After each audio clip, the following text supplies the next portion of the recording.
বর্তমান প্রযুক্তির যুগে আর্টিফিশিয়াল ইন্টেলিজেন্স বা এআই যা করে দেখাচ্ছে তা অনেক সময় জাদুর মতো মনে হয়। মৃত মানুষকে ভিডিওতে কথা বলানো কিংবা মুহূর্তের মধ্যে যে কোনো প্রশ্নের উত্তর দেওয়া সবই এখন হাতের মুঠোয়। কিন্তু 1400 বছর আগে মহানবী সাল্লাল্লাহু আলাইহি ওয়াসাল্লাম এমন এক সময়ের কথা বলেছিলেন যখন এক মহাপ্রতারক বা দাজ্জাল এসে মানুষকে বিভ্রান্ত করবে। তবে কি বর্তমানের এই এআই প্রযুক্তি দাজ্জালের সেই অলৌকিক ক্ষমতার উৎস, নাকি আমরা দাজ্জালের যুগে প্রবেশ করেছি? ইসলামী পরিভাষায় দাজ্জাল হলো কিয়ামতের অন্যতম বড় আলামত। হাদিস অনুযায়ী যে কোনো অদৃশ্য শক্তি বা মেশিন নয়, বরং রক্তমাংসের একজন মানুষ হবে। তার এক চোখ অন্ধ বা টেরা হবে এবং কপালে কাফের লেখা থাকবে।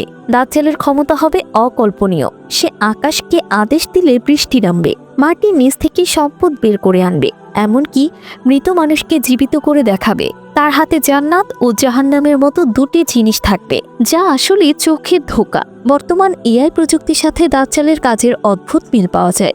এক, মৃতকে জীবিত করা।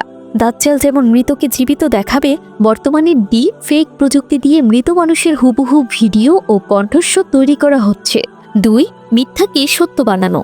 দাজ্জাল সত্যকে মিথ্যা আর মিথ্যাকে সত্য বানাবে। সোশ্যাল মিডিয়ার অ্যালগোরিদম আর ভার্চুয়াল রিয়েলিটি মানুষকে এমন এক জগতে নিয়ে যাচ্ছে যা বাস্তবের চেয়েও বেশি বিশ্বাসযোগ্য মনে হয়। তিন, নজরদারি। দাজ্জাল মুহূর্তের মধ্যেই পৃথিবীর সব খবর জানবে। আধুনিক ইন্টারনেট ও সার্ভিল্যান্স সিস্টেমের মাধ্যমেও এখন পৃথিবীর যে কোনো প্রান্তের তথ্য নিমেষেই জানা সম্ভব। অনেকেই মনে করেন এই প্রযুক্তি হয়তো দাজ্জাল, তবে ইসলামী স্কলাররা বলছেন হাদিসের ভবিষ্যৎবাণী চিরন্তন। দাজ্জাল একজন ব্যক্তি হিসেবেই আসবে।